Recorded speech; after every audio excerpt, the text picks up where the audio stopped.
хүмүүс podcast залуусаа Genius Athletics team-ийн бэлгүүн мэдчилж байна. Манай энэ бүрэлдэхүүн та бүхэнтэйгээ эрүүл амьдрах, зөв хооллох, спортоор зөв хичээллэх талаар өөрсдийнхөө олж авсан мэдлэгээ хуваалцахын үүднээс видео хийж эхэлж байна. Өнөөдрийнхөө энэ видеогоор уурга гэж юу вэ гэдэг талаар ярмаар байна.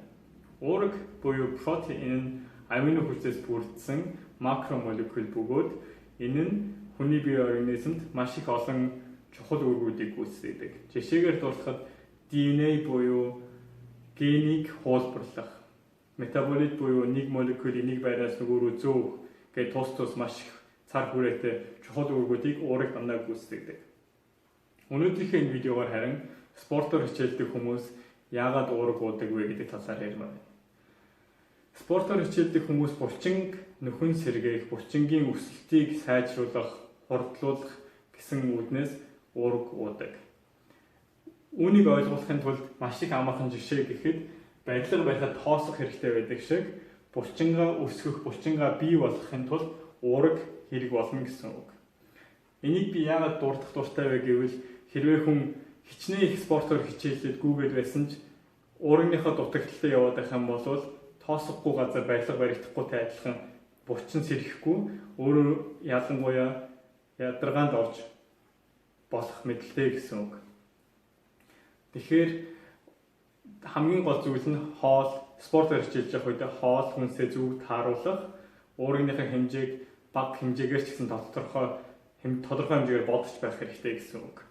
Уургийг дотор нь махны буюу амьтны гаралтай буюу махны сүний эсвэл ургамлынх гэж хуваадаг. Эдгээрхийн онцлогуд нь юу вэ гэвэл махны онцлогуд нь юу вэ гэвэл доторх амино хүчлүүдийнх нь бүрэлдэхүүнүүд нь байдаг. Амино хүчил гэдэг зүйл нь болохоор янз янзын жижиг молекул гэсэн үг шүү дээ. Тэр нь дотор аюул болсон төрлөөрөө байдаг. Тэр нь махных нь бүрэлдэхүүн жишээлбэл өндөгнийхөөс ч юм уу ургамлынхаас ондоо байдаг гэсэн үг. Жишээгээр дуртахад 100 г маханд 25 г уурга байдаг. Нэг чансан өндгөнд 13 г уурга байдаг. Гэхдээ энэ 13 г уургных нь тал нь өндөгнийхөө цагаанд нь, нөгөө тал нь өндөгнийхөө шаранд байдаг. Тэр өндөгнийхөө шаранд нь бас тэгтээ 6 г холестерол буюу тос байдаг бөгөөд тэр нь биед жоохон сөрөг нөлөөтэй. Тэгэхээр хүн өндөг айгүй уурга ихтэйгээд ихээр идэх юм бол холестерол нь ихсээд тархалах тийм сөрөг нөлөө айгүй их байдаг. Сүүний уурганы хувьд гэвэл тэрэн дотроо whey эсвэл casein гэж хоёр хуваагддаг. Casein уург нь болохоор маш их удаан шингэдэг тийм онцлог чанартай.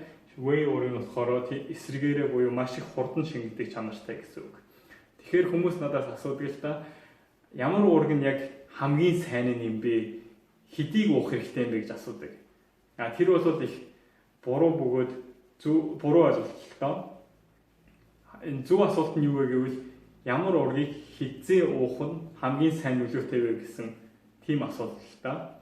Тэгэхээр жишээлбэл фитнесээ хийчээд дөнгөж гарч ирчээд одоо булчингуудаа ажилуулсан гэсэн үг шүү дээ. Тэгэхээр булчингууд нь ядарсан байгаа үе. Тэр үед нь шууд хурдан шингэдгээр нь whey уух юм бол whey амино болж хувираад цусаар дамжаад булчингуудад очиж булчин шууд сэргээж эхэлнэ гэсэн үг. Casein нь болохоор удаан шингэдэг болохоор оройн унтахынхаа өмнө уух юм бол хотоод нь багаар шингээд яг унтж байх цагт булчин багаар дандаа аминогоор тэжээн гэсэн үг. Тэгээд дараагийнх нь асуулт нь бол хүн өдөрт спортоор хичээлдэг хүн өдөрт хэдэн грамм уурга идэх хэрэгтэй вэ гэж асуудаг. Тэр бол их зөв асуулт л та. Тэрнийг бодож олохын тулд нэг том юм байдаг. Тэр нь өөрийнхөө жинг 1.5 кг-аар өртсөнтэй хэмжээний уурга өдөртөө хүн идэж байх хэрэгтэй. Жишээлбэл 75 кг-тэй хүн 112 г уурга өдөртөө олж идэх хэрэгтэй гэсэн үг. Энийг яаж олж идэх вэ гэвэл жишээгээр дуртахад 200 г мах идлээ гэж бодъё л да. Өдөртөө юм уу орой өдөр цугтаа нийлүүлээд тэр нь 50 г болно. Тэгээд спортынхаа дараа 30 г whey уурга болж байна. Тэгээ үлдсэн 25 г-ыг нь casein уургаараа оройн унтахынхаа өмнө ууж болно. Энэ casein уурга заавал унтахаар ухаалдаггүй 25 г гэдэг чинь 250 г тараг гэсэн үг. Тэгэхээр оройн унтахын өмнө 250 г тараг уухад энэ тэр яг ялгаагүй хэмжээтэй казеин уурэг уучлаа гэсэн үг л дээ. За тэгээд ингээд бодохоор дахиад ингээд хэлэхэд ямар нэгэн заавал брендийн үнэтэй бүтээгдэхүүн аваад тэр нь хэрвээ үйлчлэхгүй байх юм бол энэ одоо муу юм байна гэж шууд ойлгох болохгүй. Өөрөө ерөнхийдөө яг хэдэн грамм уурэг өдөртөө идэх хэрэгтэйгээ тооцож олоод тэрнийг өдөр болгон барьж иж үйлчлэгийг нь харна гэсэн үг. Дараагийнхаа видеогоор бид нэр уурэг худалдаж авахдаа яг ямар юм дээр анхаарах уу?